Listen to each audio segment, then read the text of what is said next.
প্রতি মুহূর্তে বিনোদন দুনিয়ায় ঘটে যাচ্ছে অসংখ্য ঘটনা, যার অনেকটা জুড়েই থাকে আশাবাদের গল্প, কিছুটা নিরাশার। পর্দায় কিংবা আড়ালে ঘটে যাওয়া এসব ঘটনার দরকারি অংশগুলো আমরা রোজ তুলে আনবার চেষ্টা করি একসঙ্গে, যেখানে থাকে শিল্পীদের সাম্প্রতিক জীবন, কর্ম আর অর্জনের প্রতিছবি। আজকের ট্রেন্ডিং টুডে সেগমেন্টে থাকছে দেশি এবং আন্তর্জাতিক অঙ্গনের তেমন কিছু চর্চিত খবর। কিশোর, তোমাকে দিলাম ভুবনডাঙ্গার মেঘলা আকাশ। নিজ ক্যাম্পাসে মরণোত্তর সম্মাননায় ভূষিত হলেন কিংবদন্তি অভিনেতা হুমায়ুন ফরিদী। বাংলা থিয়েটারের উদ্যোগে 14 থেকে 16 এপ্রিল জাবিতে অনুষ্ঠিত হল জাহাঙ্গীরনগর ফিল্ম ফেস্টিভ্যাল 2026-এর প্রথম আসর।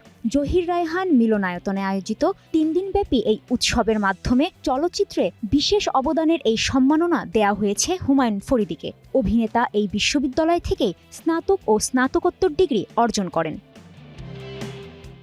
Don't worry, Grandma. It's fun to be dead.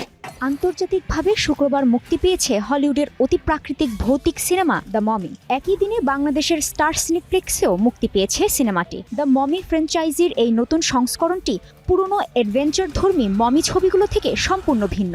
Li Cronin পরিচালিত এ ছবিতে অভিনয় করেছেন জ্যাক রেনর, লাইয়া কস্তা, মে ক্যালামাউই, নেটালি গ্রেস, ভেরোনিকা ফ্যালকন প্রমুখ।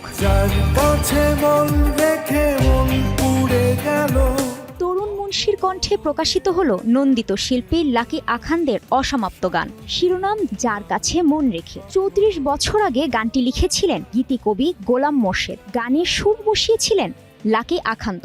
শেষমেশ গানটি আর রেকর্ড করা হয়ে ওঠেনি। অবশেষে 3 দশক পেরিয়ে গানটি পূর্ণতা পেল তরুণ মুন্সির কণ্ঠে। প্রকাশ হলো সঙ্গীত প্রযোজনা প্রতিষ্ঠানের গান জানালা নামের ইউটিউব চ্যানেলে। তামান্না ভাটিয়াকে ঘিরে নতুন করে বিতর্ক তৈরি হয়েছে।